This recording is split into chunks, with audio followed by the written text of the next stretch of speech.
Hello. Today I'm going to be listing 3 listening strategies that one can use. Here I have 3 different concept books. The first one I will be focusing on is math. In creating a listening strategy for this book, Cookies First Numbers, which incorporates numbers, each child will be given a numbered cookies. And with each number mentioned in the book, they'll find the correct one and add it to the jar, incorporating a visual concept of adding cookies to the cookie jar. One cookie is always such fun. 2 special friends hope they'll hit a home run. Lift up their cookie too and add it to the jar. What other single things can you count? What other pairs of things can you count?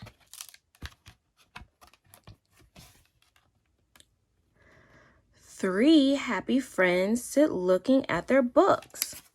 3, and they'll add it to their jar. While 4 colorful jackets are hung onto hooks. 4.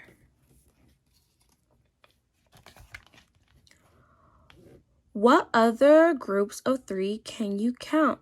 What other groups of 4 can you count? And something that I really like about this book is that it asks questions. So the kids aren't just engaged with the cookie jar, but they also get a chance to count the things around them, which I think is really good to incorporate while reading this book. Elmo and Zoe toss 5 beach balls. 5 beach balls.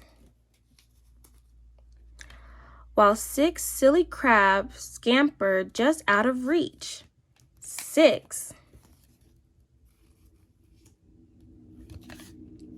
What other groups of 5 can you count? What other groups of 6 can you count? And after each number is added all the way to 10, the students will count their cookie jar. So we'll go by 1, 2, 3, 4, 5, 6, 7, 8, 9, 10. And this listening strategy incorporates active listening, number recognition, and counting skills. The next book is The Rainbow Fish. In this, we will focus on the specific vocabulary word fish mentioned in the book.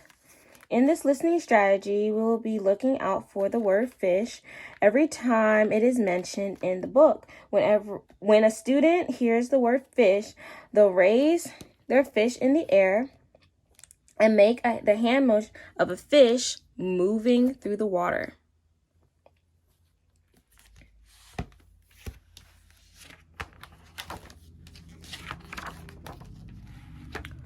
A long way out in the deep blue sea, there lived a fish.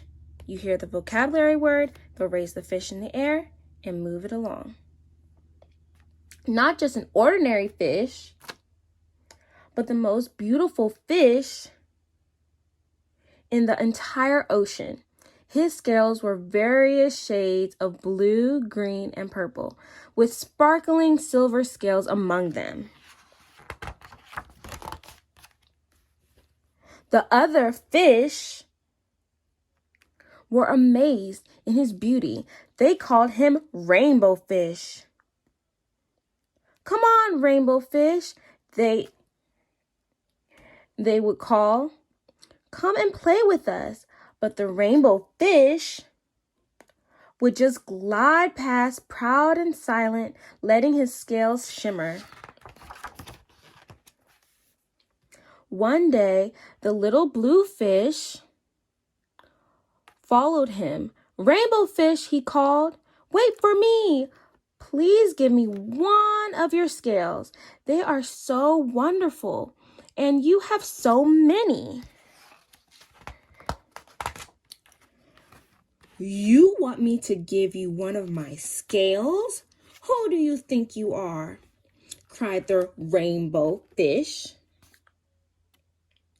Get away from me, shocked the little blue fish. Here's that word again. Swam away.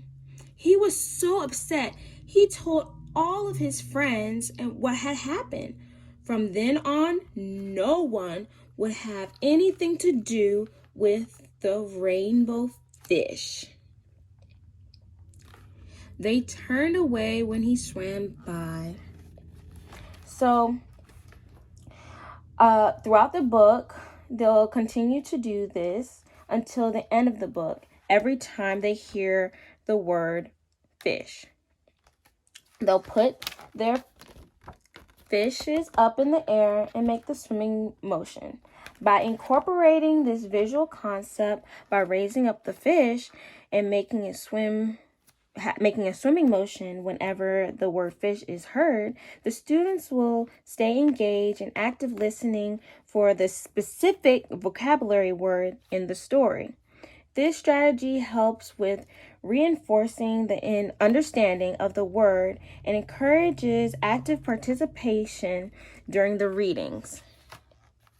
And that final book focuses on the concept of colors, and my listening strategy for this book will be listening out for the colors mentioned in the story and using those colors to create their own cards, just like the characters within the book. While they use the colors indicated in the book, each kid will have the opportunity to be as creative as they want to while also learning about the colors. As I read aloud, I will emphasize the colors mentioned in the story, encouraging the students to listen carefully for each color mentioned.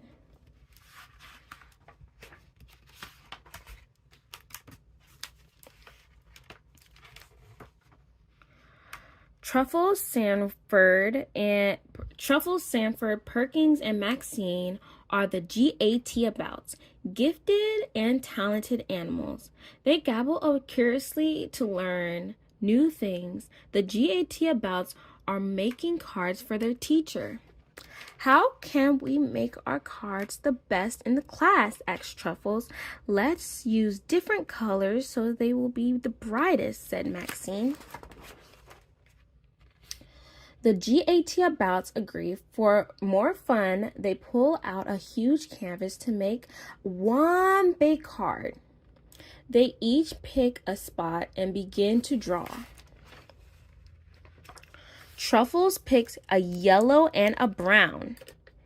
I will indicate yellow and a brown. They will have the opportunity, the children will have the opportunity to start creating their cards just like the characters in the book, using the colors that I just talked about. They'll go along. Sanford chose red and black. They will find the color black. What's the color black? And what's the color red? They will add to their pictures the colors that were mentioned in the book. Now, we'll make sure to encourage the students to be as creative as they want while also incorporating the colors mentioned. And this will be a good way to help them memorize each color while also being creative.